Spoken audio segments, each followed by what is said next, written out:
Hello all, and welcome back to a new episode of Movies and Us, a weekly gathering place filled with conversations about movies, stories, and connection. My name is Jennifer Hahn. And I'm Sarah Callan. And today, as we head into and prepare for Oscar season, we are going to be discussing the movie The Apprentice. Sarah, kick us off with an IMDb summary for this movie.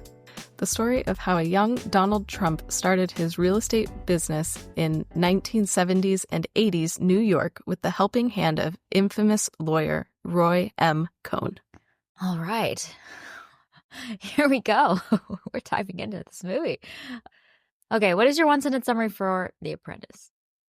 My summary is, never underestimate the eldest boy. Oh, yeah. Yeah. Nice. My one-sentence summary is, beware of first-degree winning. Ah, yes. Beware indeed. Beware indeed. Okay, well, we're going to share our high-level thoughts. Well, I don't know. Do we just go right into, here's your spoiler alert, and let's talk about this movie? Based on real event. I mean, do we even need a spoiler alert? Like, I think my non-spoilery thoughts about this movie are just don't watch it. Oh, yeah. It's kind of where I'm at. So just honestly skip this movie. I'm sure there's on YouTube like Jeremy Strong's performance, which is great. Just watch that instead and save 2 hours of your life. Honestly, you don't even need to listen to this episode of this podcast. Like, just I don't know why this movie exists, and I don't know what we're gonna talk about for an hour on this episode. So, yeah, just don't watch this movie.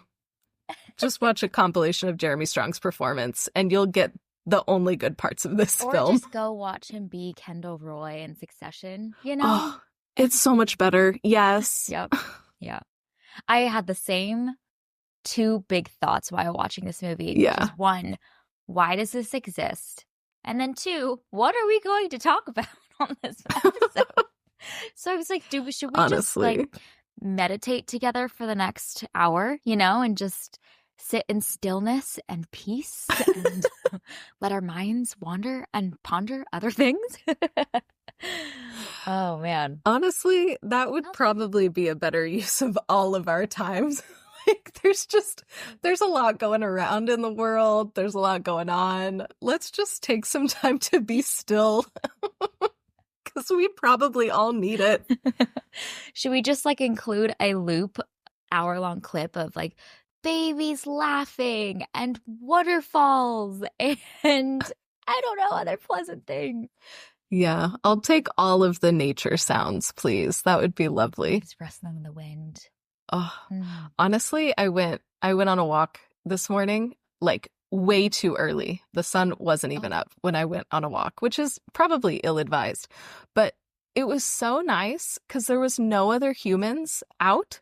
And so I could just so clearly hear all of the different birds and all of their different bird calls. And like, it was just so peaceful and lovely. It was a little eerie because it was still kind of dark and it was like very overcast and foggy. So it felt a little ominous, but it was also just so nice to hear the birds. And you don't always get that. I live in the Dallas suburbs. Like, how often are you able to just like go outside and just enjoy listening to nature? Yeah, without the chatter of like someone on the phone call, you know, the you know, cars rustling and the engines roaring, you know. Yeah. Okay, so should we just go do that instead of share the things that brought us joy this week? Honestly, because it was not this movie. Yeah. So go enjoy nature, go touch grass, go have coffee with a friend, like go spend quality time with a loved one, like do something life-giving instead of watching this movie. Don't be like us. Yeah. We are faithful to our cause, but man, it sometimes comes at a cost, you know? Like we're preparing for Oscar season. The thing is, there are some really great performances in here. So that was the like one silver lining of watching this, I suppose. But man, this was rough. This was rough. Yeah. And I think my biggest question all throughout was like, what is the point of this film? Yes. And I mean, we can just insert here all of my thoughts about biopics that we explored in our Maria episode, except Maria is the more interesting film. Like, Maria is a little bit of a mess, but at least it's creative and visually so fascinating. And like, that was as painful at times as that was, it was also much more fun to watch than this was. But just, I don't understand the point of this film. It didn't seem to try and want to accomplish anything. It also doesn't go like deeply into anything. Like, it just feels shallow and empty to me. And the whole time I was watching, I was like, it almost felt like there's no point of view or no perspective. And it's just, it is a movie that exists. And yeah, I don't know why it exists. Yeah. I had the same feeling about this film, which is I'm not sure what it is looking to explore about this figure that has obviously dominated our minds, the media, and been the source of so much for the country. So at a time like this, and in this life of this figure that has been so, shaped America in so many ways, it feels like this film is just parroting things that we already know, and but having us have to sit through and walk through, like, seeing all of literally the worst parts of human nature expressed on screen. And sometimes that is healthy for us to do when there is a deeper point. You know what I mean? Like, I'm like, okay, I will sit through something that's hard if I come out the other end feeling like there was a profound amount of insight and new perspective that was worth the experience. But this was just hard to watch. But like, literally nothing new was illuminated for me about who this person is, how he came to be, and what forces have shaped him, and then his kind of like perspective and view of the world. Like, like you mentioned, it doesn't choose to go deeper into any of the dimensions of this character that we know and are very familiar with at this point. And so I wondered what, like, was there an original version of this film that then got just rewritten and cut, and this is now like all of the spectacle and I don't know, kind of the abrasive moments that, like, I don't know, feel splashy on the big screen to film a scene around. I wonder, like, what was the original intent behind creating this film, and then where did, after like rounds and rounds of edits, how did we end up here? Because we just get the abrasive, aggressive, splashy moments on the big screen and filmed, and that's about it, Yeah. And I think for me, in this film, Roy Cohn is the more interesting character. And I think, at least for me, whenever Jeremy Strong was on screen, I was interested.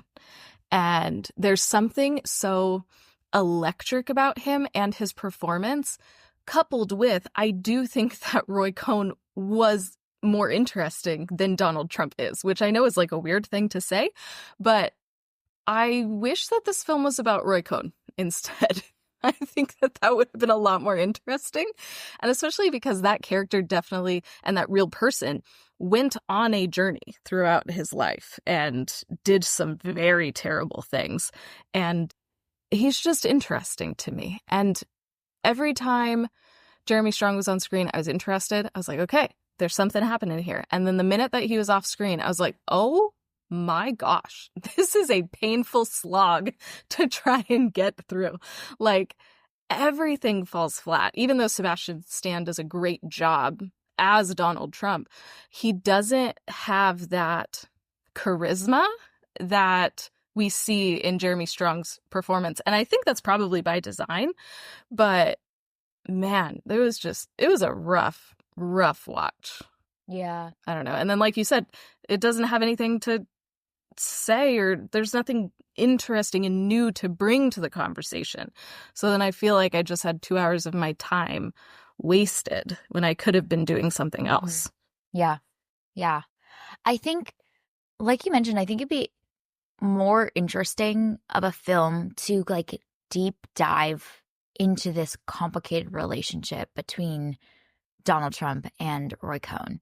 And that feels like the way that the movie is set up, you know, kind of this mentor-mentee. I mean, the movie's called The Apprentice, you know what I mean? Like showcasing the complicated dynamics between the two of them. Maybe at the beginning, it being this kind of almost like a romance between the two of them. I thought it was particularly interesting, the scene where they first see each other at the club, and it films like the moment in West Side Story when the two like, first see each other for the first time. Yeah. And so like to play on that a little bit more, but then kind of this twisted romance between the two of them of one rising and beginning to feel like they are better than and no longer need the person that created them, quote unquote. I think like that complicated swirl and tornado of the push-pull relational dynamic would have been interesting because, you know, like we are all shaped by the people in our lives for good or for bad.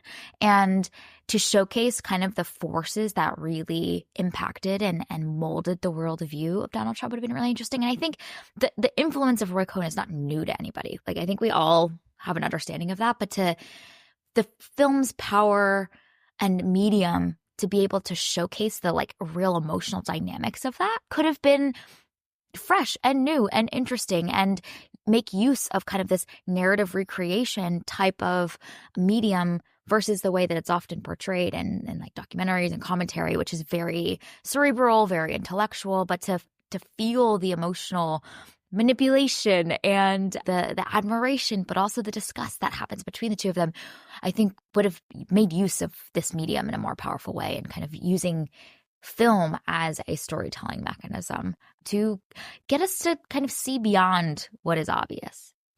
Yeah, and the film just doesn't do any of that. Yeah. It's just, man, I think this is one of those really difficult films to talk about because if a film is really, really good or really, really bad, then usually there's a lot to talk about. But for this, I almost feel like nothingness from it. Yep. Like, I don't have anything to say about this. Like, I had a friend knew that I was watching this movie, and so after it was over, she asked me, like, okay, how was that? What did you think? And I really struggled to have anything coherent to say because it was just like, yep, that was 2 hours of my life. I watched that film. And that's kind of it. And so I don't, yeah, like you said, it would be really interesting to see the revisions that this screenplay went through and what was cut and what was changed over time. Because, I don't know, man, there's just like, you spent so much money to create this film. You worked so hard on this film, you know, and like this film has gotten backlash and all of this stuff and threats of lawsuit and like all of this. And why? Yeah. Like all of that cost and all of that expense for a film that is like mediocre. I just, and doesn't have a point of view. I don't know. I don't understand. And maybe other people connected with this more than we did, but man, it felt like a whole lot of nothing and then a really good Jeremy Strong performance. Right. I agree. I'm baffled. I felt my insides shriveling every time I would. Like I watched this in several sittings, by the way, because I was just like, I don't know how to get through this movie. And I just felt like a visceral, like, you know, when you see, I don't know, mold on the counter or you're rotting food and you're just like, ugh, like you're shriveling inside. And I think that there's such a lack of desire to engage with this movie because it didn't feel like there was more there. You know, I think after the first few minutes, you're like, okay, like what part of this person's life is this film going to explore and focus on and really go deeper on? And I don't know. After 20 minutes, I was like, I don't know if there is one. I think we're going through the motions. We're reliving his life and putting it to the big screen with these, I guess, some great performances. And the thing that I kept thinking about is, and maybe this type of story and these people are really interesting to like some subset of folks, but I am not that person. Like, I felt like so much about this film and the things that these characters glorified are things that I have no interest in. Like, I'm not into greed. I don't like all of this like power and like consolidation of power and like this obstinate wealth, and like I don't like that. I don't want that.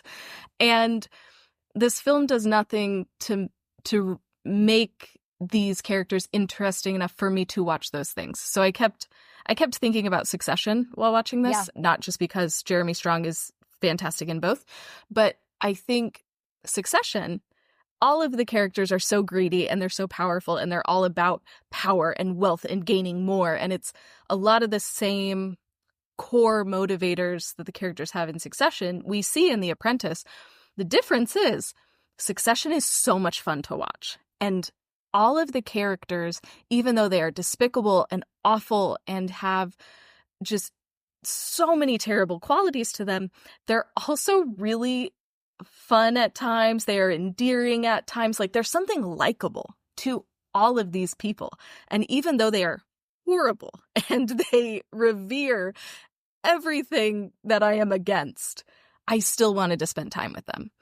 And The Apprentice is, I think, just really poorly written, that there is nothing that makes you want to hang out with these characters. Like, I watched the thing in one sitting because I was like, we're just going to get it over with because I cannot drag this out.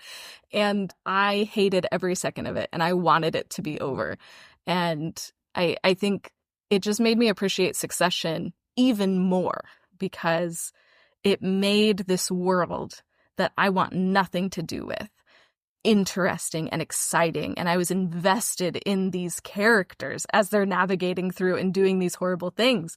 And for the film to for that show to be able to twist my own sense of morality so that I'm rooting for these people just shows how great the writing in Succession was. So instead of watching The Apprentice, just go watch Succession. It's so much better. And I mean, it's a lot, but man, it is an enjoyable ride you go on. The Apprentice, not enjoyable. No, it's so funny. I was thinking about Succession too, but kind of from the perspective of when I talk about like Succession and I'm raving about it, and some people are like, I watched 2 episodes of that and like, I just don't want to spend time in that world. And I wondered if that's how like they feel about Succession is how I felt watching The Apprentice, where you're just like, everything in me wants to run, wants to run out of this world. Every character represents everything that I hate. And so that was like an interesting like empathizing moment with them. But I think the problem with this movie is that it also doesn't, it's clearly a scathing depiction of these characters. So like, at least make it funny or do something else interesting with it. You know what I mean? Like, even if we're not rooting for them and you're not trying to create an empathetic portrait of these men that are using the worst parts of society against itself, then at least do it up big, and make it entertaining and like watch them like bumbling through this world. And I don't know, there needs to be something more than just look how much they suck, because we already know that. And that's already difficult and painful and hard for us to experience and watch. So there has to be something more. And I think that your point around Jeremy Strong's performance of Roy Cohn is a like taste of that. I don't think there's enough there, but I do think it's a taste of like there was something more there that made him compelling and interesting to watch on screen, other than just look how much they suck. And so there has to be charisma or a toxicity that's like big and fresh and new for us to like engage with, other than just these like facts and situations that we already know about and just watching these men suck than in ways that we already know that they do. Yeah, we need something more. And I think it's fascinating that they chose to make this a fiction film. This is not a documentary. And so if you're trying to be almost like dispassionate and just share the facts, it feels weird to go this avenue. Like, documentaries are great, and a really well-made documentary is great, and people will watch it. And so why not just do that instead? Because if you don't have anything interesting to bring to the table with your fictional biopic of somebody's life, it's going to end up feeling just meaningless, kind of like this does, where I think a hard-hitting, interesting, well-made, well-produced documentary could have done so much more than this film does. I don't know. I feel like there was a better way if we were trying to like share some information or help people understand. I feel like there's a better way to accomplish that than this version of this film. Yeah, agreed. And I think the other like macro implication of something like this that I was thinking a little bit about is how, because the depiction is so clearly a scathing review of these men, that it really does fuel both sides of the political spectrum and kind of continues to fuel their existing perspective. So on one side, it's fueling like, look how much they suck, which yes, they do. And the movie is showing all of that. And we get to like emotionally experience that, I suppose, in a deeper way. But for the other side of the political spectrum, this also fuels their narrative around the media and entertainment portraying this figure that they believe to be valuable for advancing the American agenda.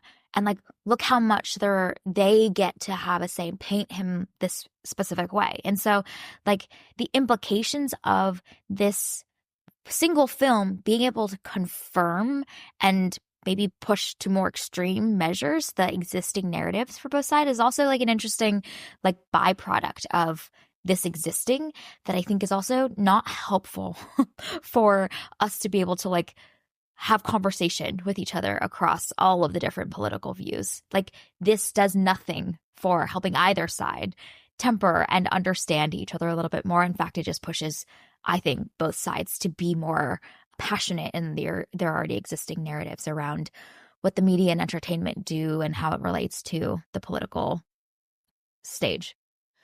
Yeah, and while I was watching, I also just was very aware of where we are in time. Like, I watched this film 6 days after the inauguration, which was maybe not a good time to watch this film. I don't think there is a good time to watch this film because you shouldn't watch it.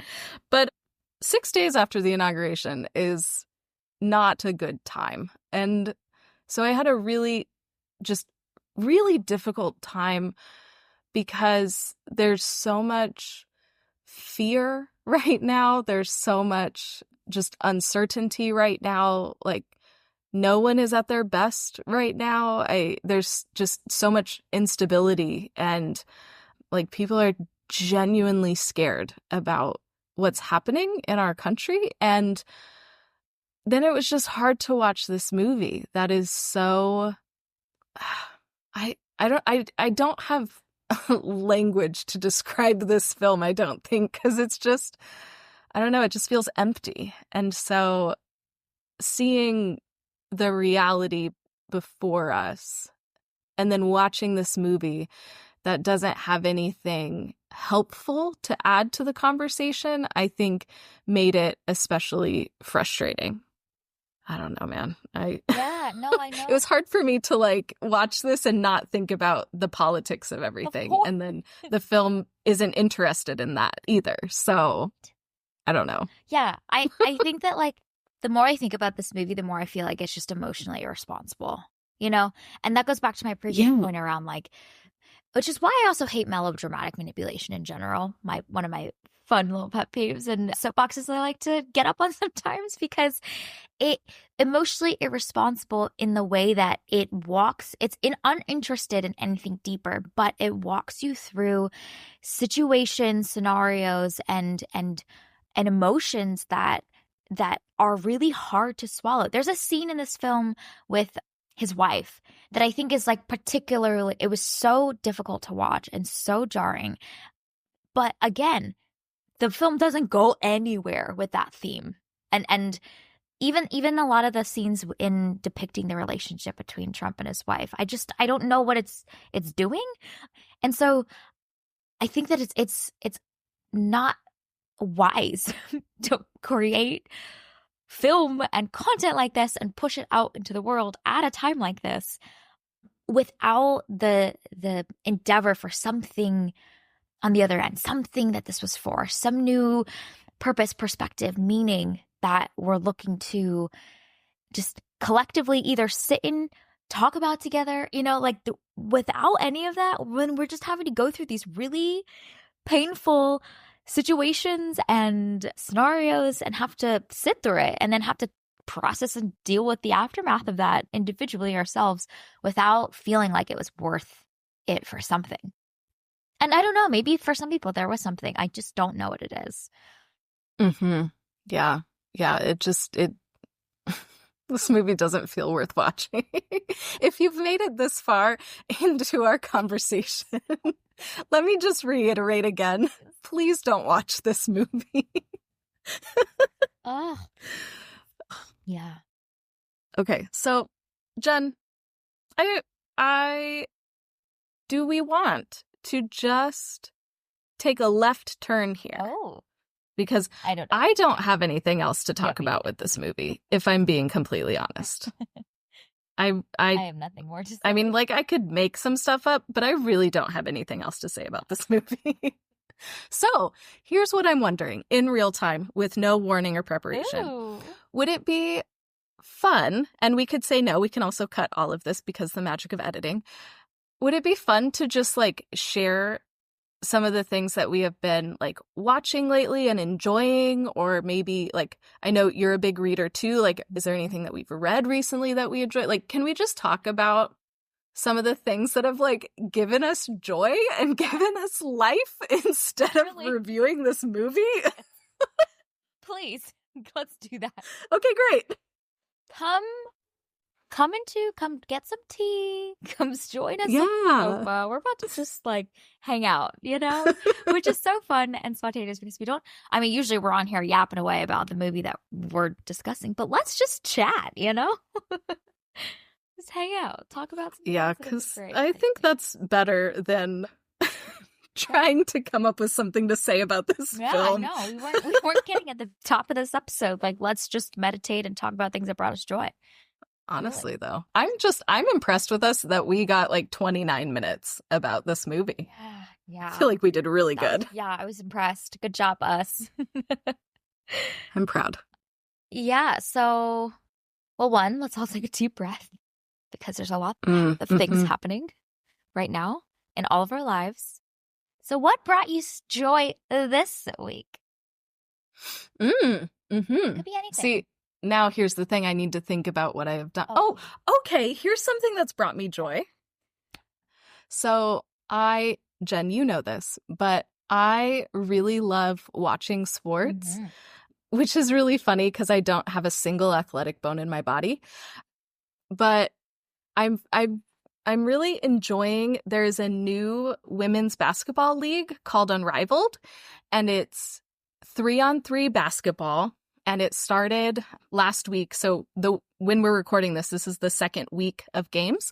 And I am absolutely loving watching Unrivaled. Wow. The league was started by players, and it's for players. And it's been really cool to watch the entire journey of, how teams were selected and how these teams were put together with such honor and care and respect for the players and their growth. And then just watching player interviews, and they're having so much fun, and the facilities are great. And it's just so cool to see see, number one, companies investing in women's sports, but then seeing an avenue for these really talented professional basketball players to be able to, you know, hone their skills and play their sport in the off season here in the US instead of having to go overseas.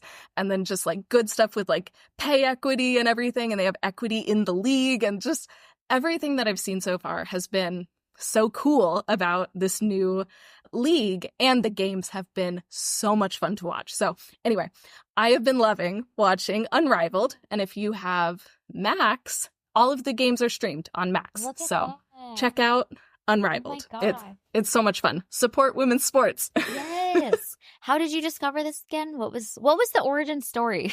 How did you discover? That's a good question. I think just because I somehow tapped into WNBA threads, and so then when the news was first coming out about Unrivaled, people that are into the WNBA were also posting about it, and so then I just got swept up and just love that. I love it. Oh my gosh. That is so cool. And 3v3 must be really fun to watch. Just like I'm sure the difference in strategy and like position of the players. I don't know anything about basketball, but I would imagine like the dynamics are so different from like a traditional basketball team based model. Yeah. Yeah, it is so different. And it's really cool because they're doing full court instead of half court. So it's wild how much they have to sprint up and down the court. Like, oh my gosh, it's so fast paced. It's just so much fun to watch. And like, these are the best women's basketball players in the world. Like, they are so freaking talented.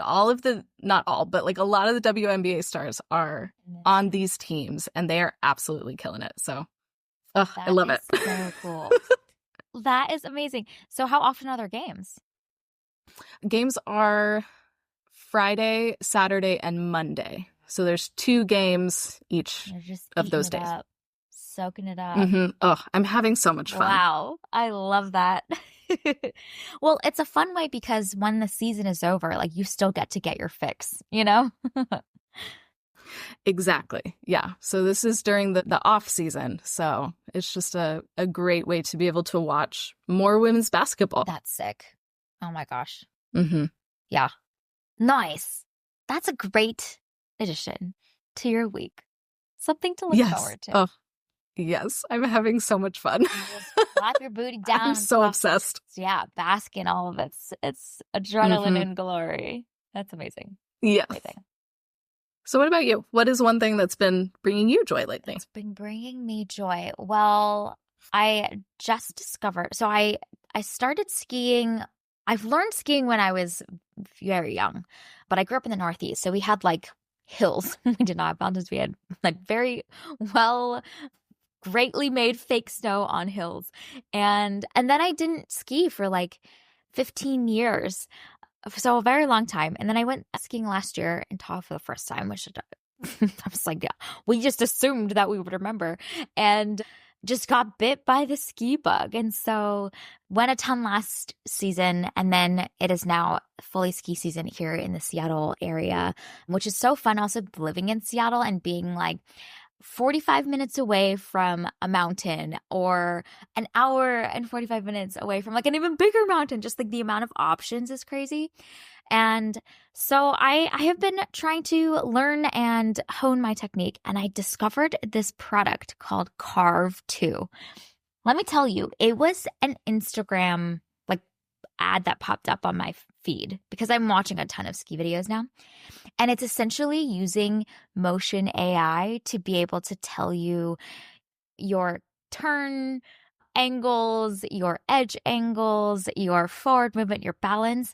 It's essentially giving you all of these insights about your skiing. So if anyone knows about like the Aura Ring and how it gives you like sleep tracking and data and all that kind of stuff, it's essentially that, but for skiing. You attach them on the outside of your boots and you just get so much more insight. And as someone who like often goes and skis on my own and I'm not in lessons, I can't see what I look like, right? Like I can feel and try and put into practice some of the things that I'm like watching on YouTube and whatnot. But like, I'm like, well, I think that felt better, by the time I get to the end of the run. But I went yesterday and used Carb 2 for the first time and had all of this juicy, exciting insight to be able to like refine and change the form. And it gives you like very personalized guidance and tips for how to like adjust so that you can get better.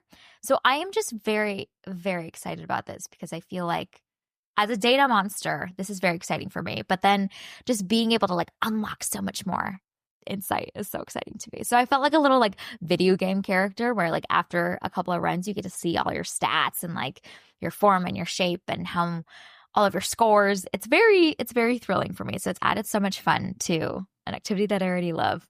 So that is my thing of joy from literally yesterday. Oh my gosh. That is so much fun and is so you. Right.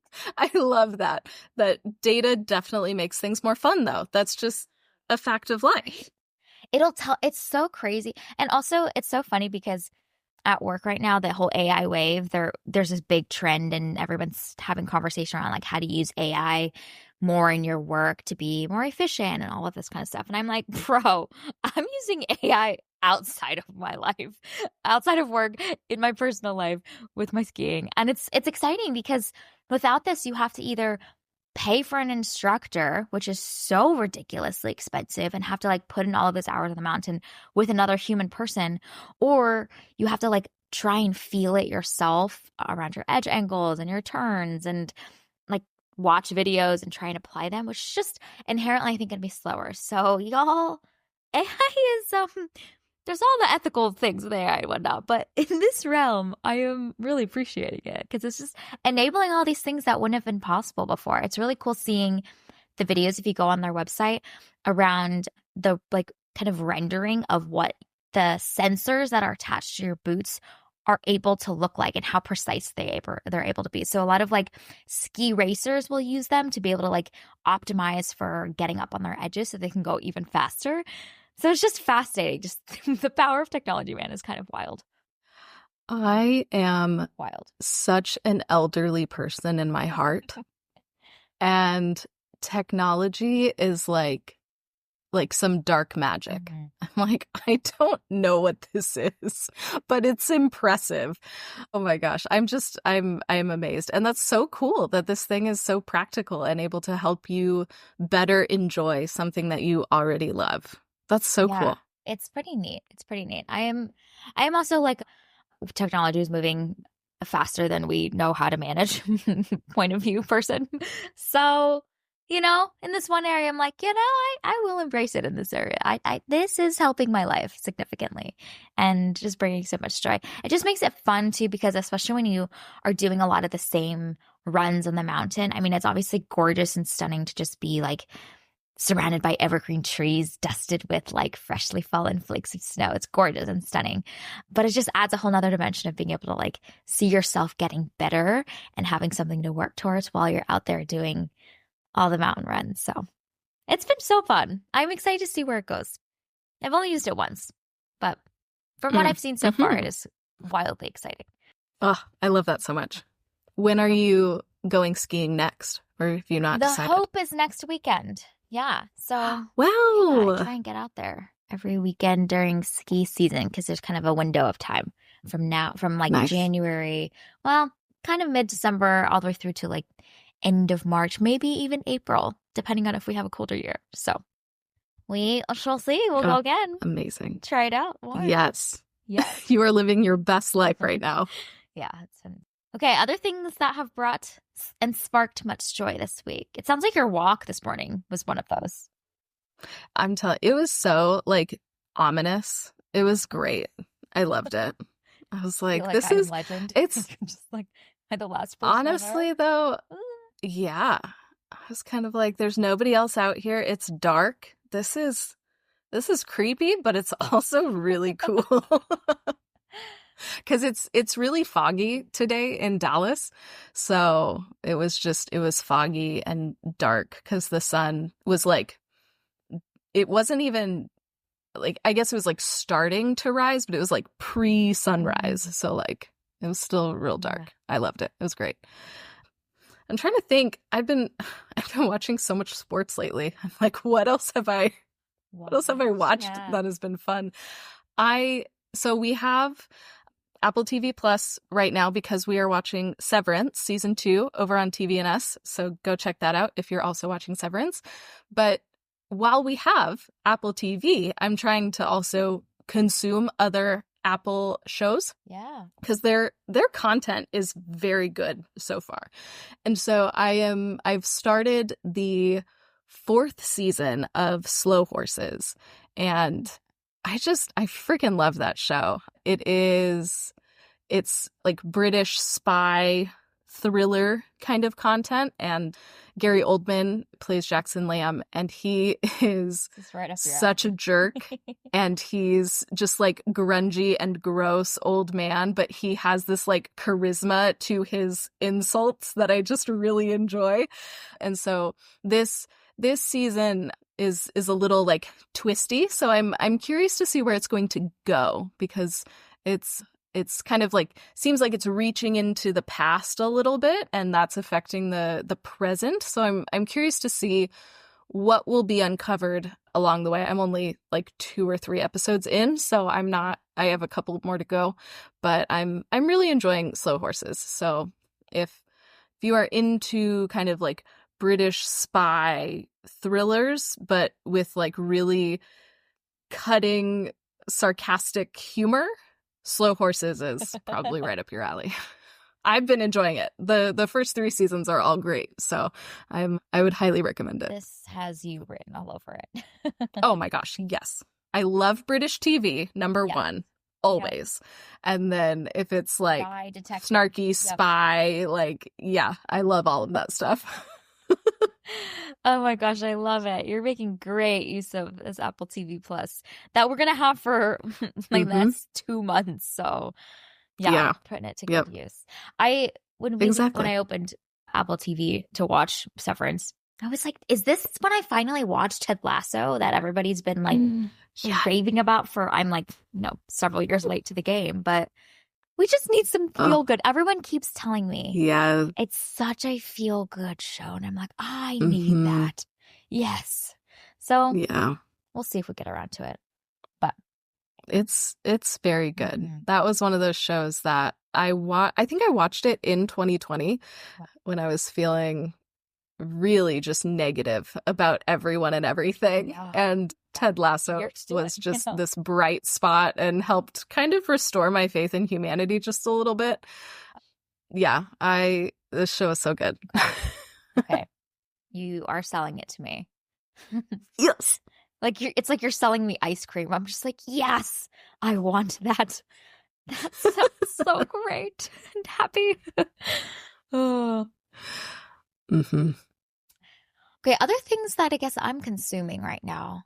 The 2 books I'm reading are like literally so different, but I'm reading The Hobbit because I have made it my mission to read all of the Lord of the Rings trilogy, plus I guess like the Lord of the Rings trilogy number 0, as they call The Hobbit.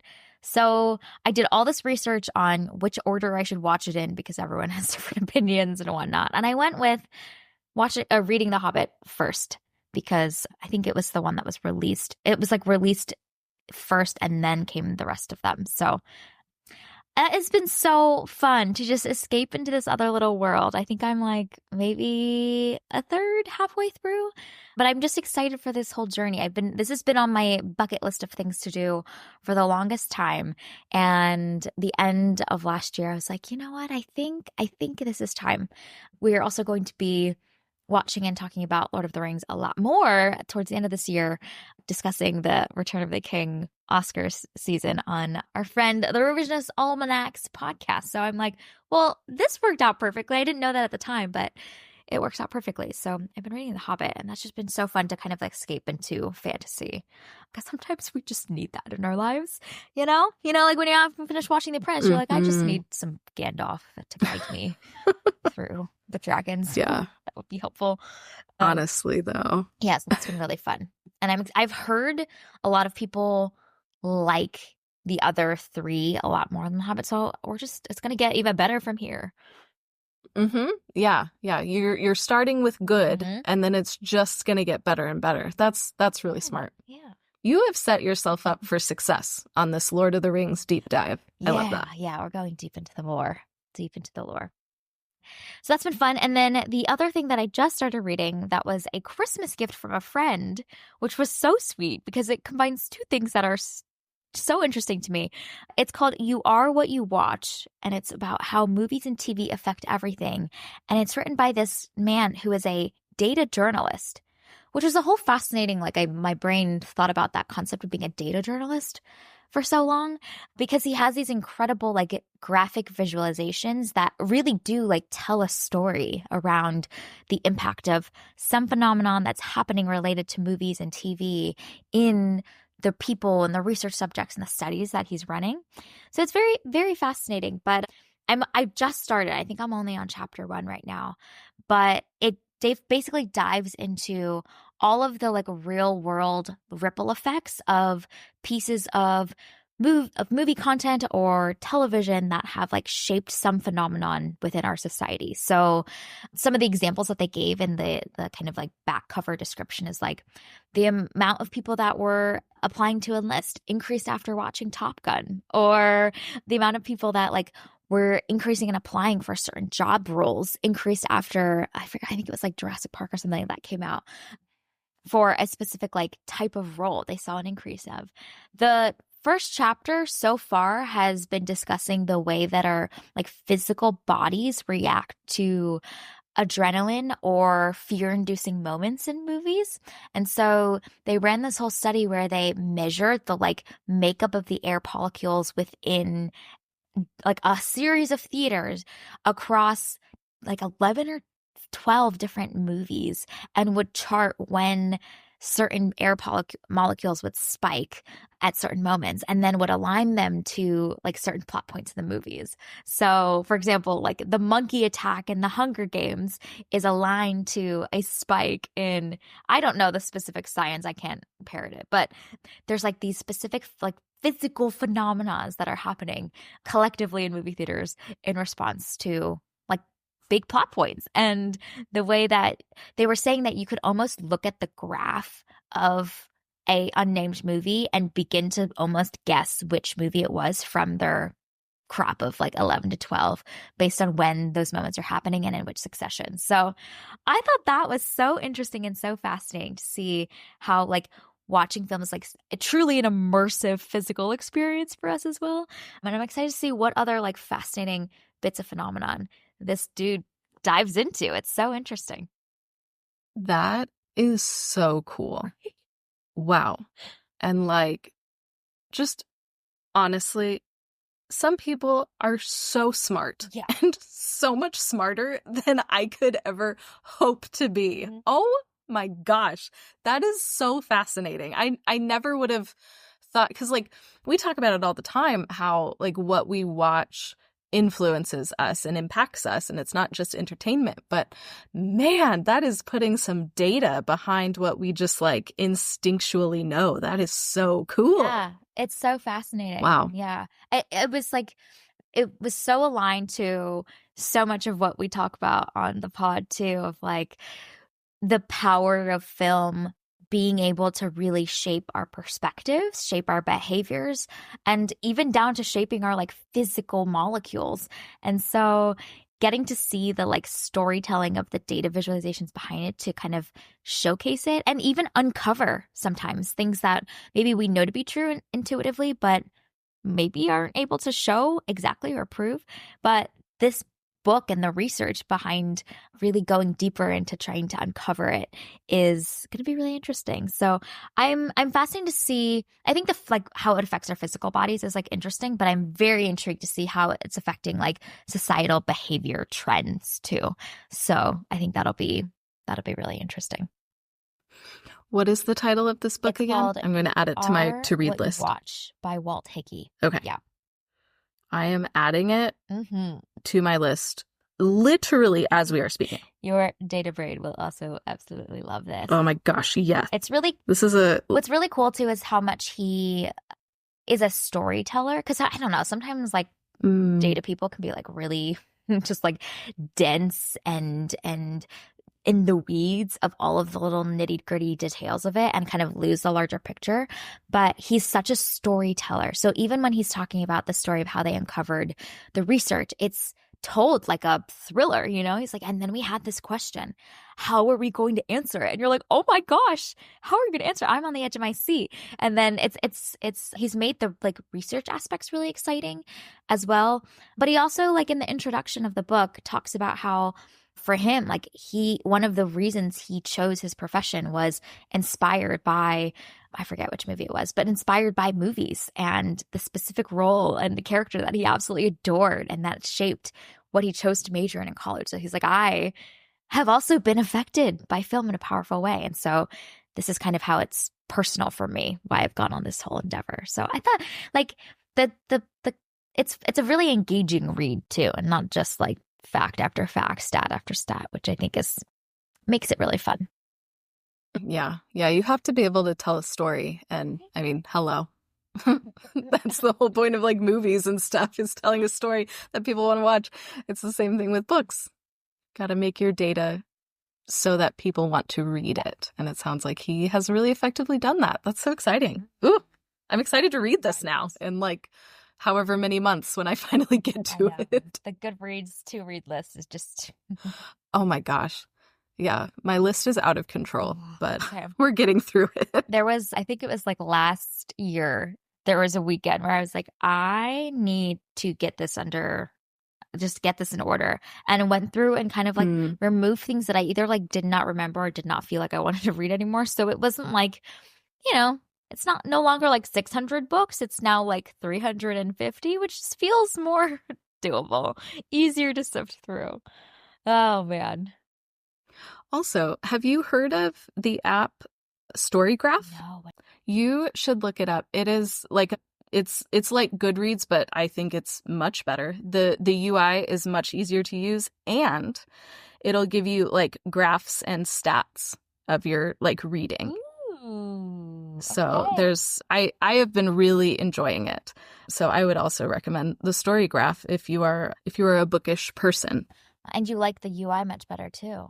Yeah. Oh my gosh, yes. It's so easy to use. It's very pleasant. Also, my to read pile is 591 books because I have not removed things from my list as you have. So I need to do that one of these days because this is out of control. Yeah, it's very exciting. I love the feeling of like all these worlds to explore and perspective and thought to explore. But, you know, time is limited, so we got to be choosy. Yep. Yeah. Okay, let's do lightning round if there's any other last little things. Like, did you eat anything great this week? Did you listen fabulous? Well, so here's the other thing that I've been enjoying that's kind of, it's silly and it's bookish. I loved Nancy Drew, those books as a kid. And so I am reading Nancy Drew as an adult because it's fun. So I finished The Secret of Redgate Farm, which is really funny because about halfway through, I remembered the book. I was like I haven't touched this since I was a small child. And I remembered plot points about halfway through. So that was fun. And then I just started Password to Larkspur Lane. So I'm slowly wading back into Nancy Drew and just reliving these stories that I absolutely loved as a kid. Oh my gosh, that is so nostalgic. I love that. Yeah. You are a kid again, just poring over the pages. That's so of my mystery novel. Well, it's so funny that you remembered the book halfway through because it's like it's like that back like upper room attic part of your brain that got revisited, and you opened the door and the dust was like floating in the air as the light streamed in, and you were like, ah, yes, the moment of insight came streaming through. Yeah, it finally hit. Yeah, there's some like really memorable scenes in the back half of the book, and that was what I was like, oh, I know what we're doing now. I got it. I love that. Oh my gosh. It's so great. Let's see. Other things that have been sparking joy this week. Oh, when a friend was visiting last year, took a latte art class. just for fun. It's Seattle things, Ooh, like it's fun. coffee culture, and she's visiting in town. And we're like, we got to do something coffee related. She loves coffee as well. So we took this class. It was listed to be 3 hours. Okay. And we both are showing up to this, like, what are we going to do for like 3 hours? Kind of a long time, like, are we going to be pouring out front or something, like doing a whole shift here? And let me tell you, that class flew by. By the end, like our teacher was like, if you want to leave, like, we know 3 hours is kind of a long time, like, feel free to leave early. We're like, no, we want to keep pouring. Like, we want to use every minute of this. And did not realize how thrilling pouring latte art would be. Like, for those 10 seconds, your mind just goes quiet. There's nothing else that is going through your mind except for focusing so intently on microfoam and how it is interacting and mixing with the espresso shot that you've just poured. And it's really cool because you really have to commit. Like, you can't overthink, you can't hesitate, you just gotta go for it.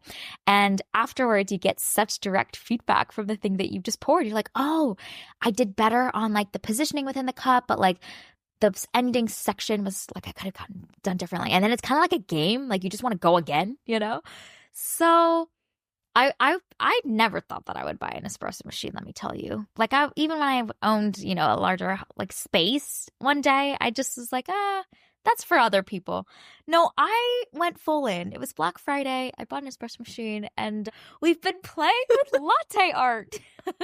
I am not very good yet. Okay.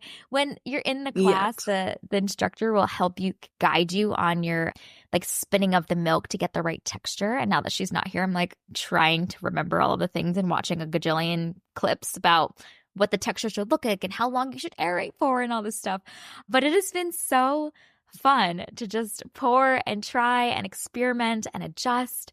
So that has been a latest thing that has been very exciting. A new exciting endeavor. I've been taking photos of all of the different pours and hopefully getting to see progress over time.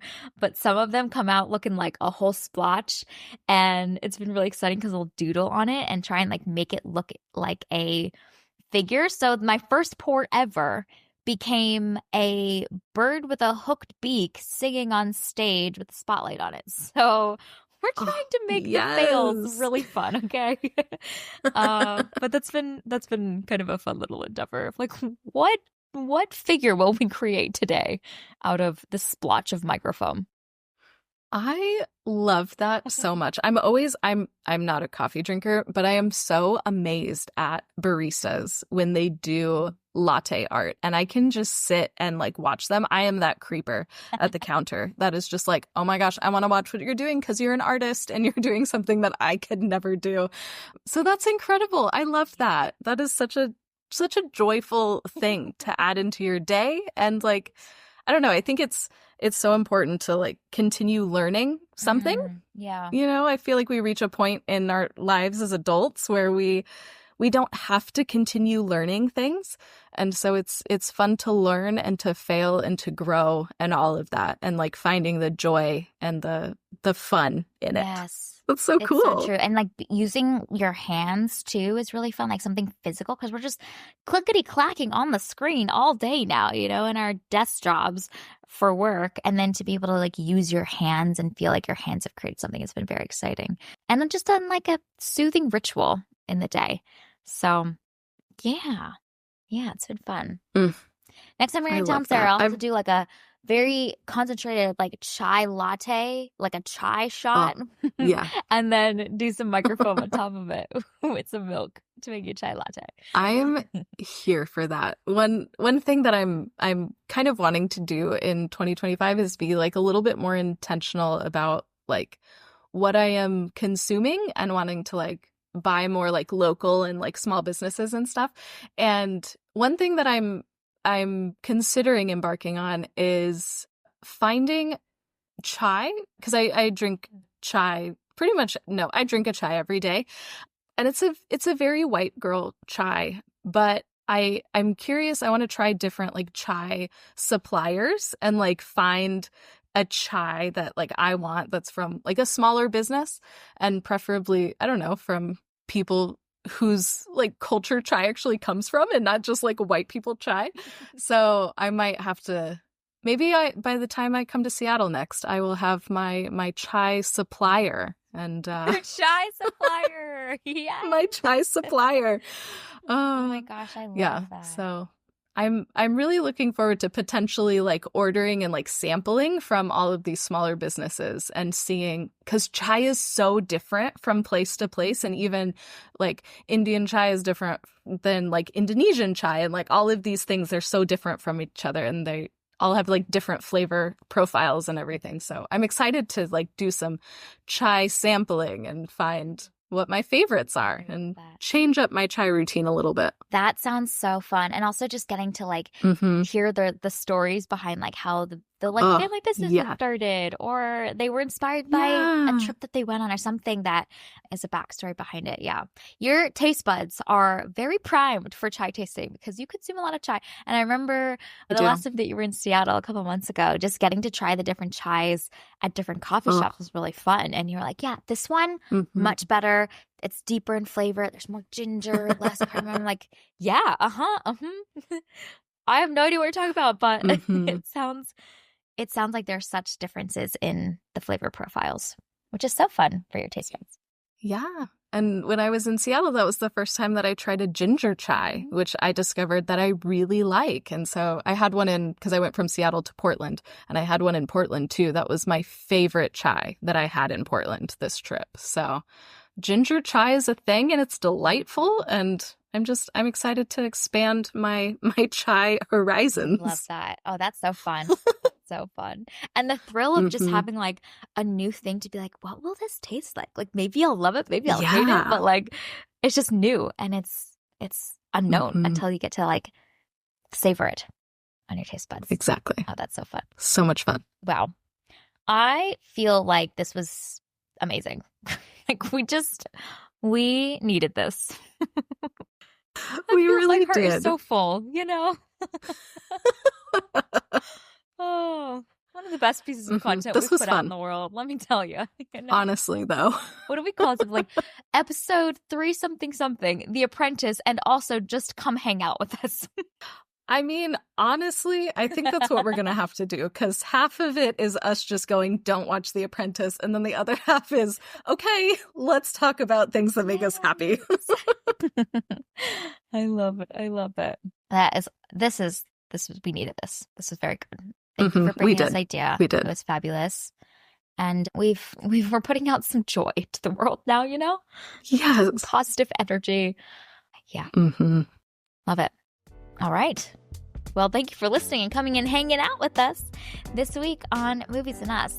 Different type of episode, but we hope you guys had fun just like shooting the shit with us. It's always a good time. And let us know, maybe in the comment on the episode or connect with us on social, of just like things that have sparked joy for you this week. We're so curious to hear about, and maybe new things for us to try too. New books to read, new shows to watch, new teas to try, all that goodness. So yeah, let us know. We'd love to hear from you.